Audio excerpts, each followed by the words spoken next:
It was a cold November afternoon when Karen and Tom Stewart signed the papers to their new home, a sprawling, old Victorian mansion nestled on the outskirts of a sleepy town. It was a dream come true, or so they thought. The house had a grand staircase, intricate crown molding, and large bay windows that looked out over a neglected but charming garden.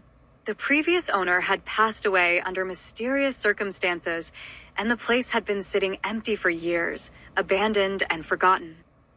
That's why the price had been so low. A mansion like this would usually be far out of their budget, but they couldn't pass up the deal. However, before they had even moved in, the realtor had given them an odd warning. You'll be happy here, as long as you never open the unmarked door in the basement.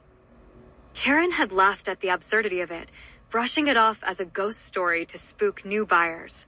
Tom, more pragmatic, had simply nodded and decided to never go near the basement. But as with all things mysterious and forbidden, the warning planted a seed of curiosity that slowly grew within them both. The first few weeks in the house were nothing short of magical. They spent their weekends restoring the mansion, uncovering beautiful wood floors beneath decades of dust, and bringing life back to the old, faded wallpaper. Even the creaking of the old house at night seemed quaint, like the gentle whispers of an old soul telling them they were welcome. But as winter set in and the long, dark nights stretched out before them, Karen found herself thinking more and more about the basement. She mentioned it to Tom, who shrugged it off. "I don't see why we'd ever need to go down there. The house is big enough," he said. But Karen wasn't convinced. What could possibly be so important or so dangerous that it required a warning like that? One particularly cold evening, Karen found herself standing at the top of the basement stairs, staring down into the darkness. The unmarked door was at the far end of the hallway below, just barely visible in the dim glow of a single hanging light bulb. It was a plain wooden door. Nothing special about it, yet something about its presence felt heavy, like a weight pressing on her chest. She turned away, determined to ignore it, but the seed had taken root. Soon, it began to gnaw at her in ways she couldn't explain. It was always there, at the back of her mind, urging her to investigate. One night, unable to sleep, Karen finally caved.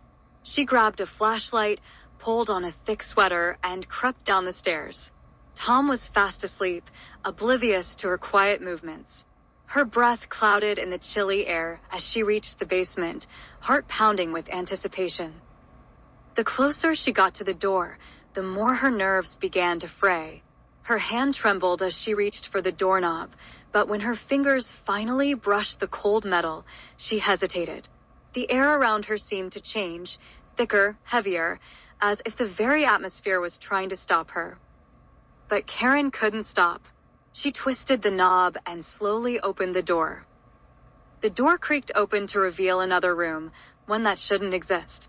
She blinked, her flashlight beam cutting through the darkness, and realized that it was an exact replica of her home's living room, but decayed, rotting, as if left abandoned for centuries. The furniture was the same, but it was covered in mold and grime. The walls sagged, and the ceiling dripped with condensation. The faint smell of mildew and something far worse, something decaying, filled her nostrils. She gagged and covered her mouth with her sleeve, but she couldn't tear her eyes away. Karen stepped forward into the room. Her feet squished against the damp, rotting carpet, and she winced. Her flashlight flickered, casting long shadows across the room, and she could swear she saw movement in the corners of her eyes, fleeting glimpses of something crawling just beyond her sight. At the far end of the room, a staircase spiraled upwards, identical to the one in her own home. She felt an uncontrollable urge to climb it. Maybe it led somewhere familiar, somewhere that could explain the strange mirror image of her house. She had to know. As she ascended, the groaning of the old wood under her feet echoed in the silent house. The air grew colder, her breath freezing in the air before her.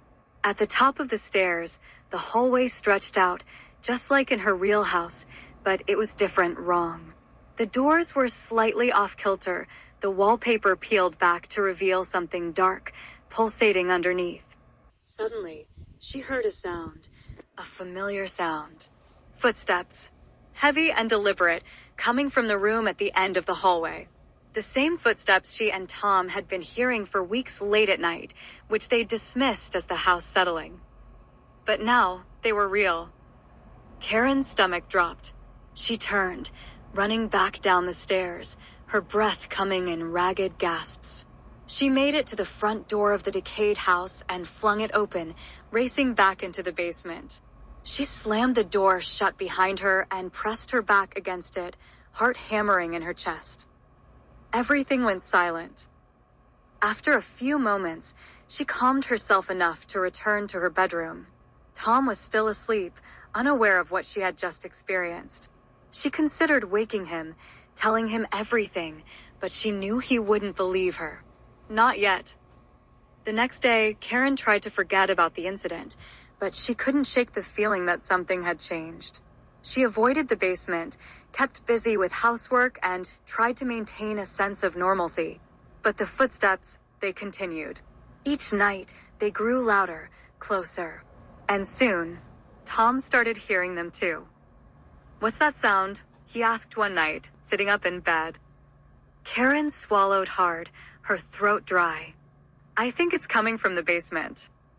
They both lay in silence, listening as the footsteps grew heavier, more insistent. They were coming up the stairs. "We should check it out," Tom said, but Karen grabbed his arm, shaking her head violently. "No," she whispered. "Don't go down there." But Tom didn't listen.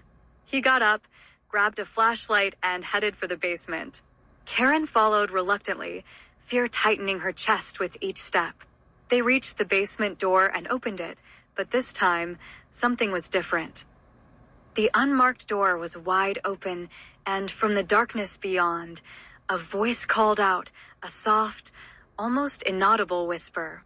It wasn't coming from the room this time. It was coming from the stairs in their own home. The footsteps were inside now. They both stood frozen as the sound moved closer, creaking on the stairs. Then, in the dim light of their flashlight, they saw it, a shadowy figure, human-like but distorted, standing at the top of the stairs, its head tilting unnaturally to one side. Without a word, they both ran, sprinting out of the basement and slamming the door behind them. But no matter where they turned, the footsteps followed. Every night, they grew louder. Every night, the shadow came closer. Until one night, the footsteps stopped. Karen woke to find Tom standing at the foot of the bed, staring blankly into the darkness. His eyes were wide, unblinking.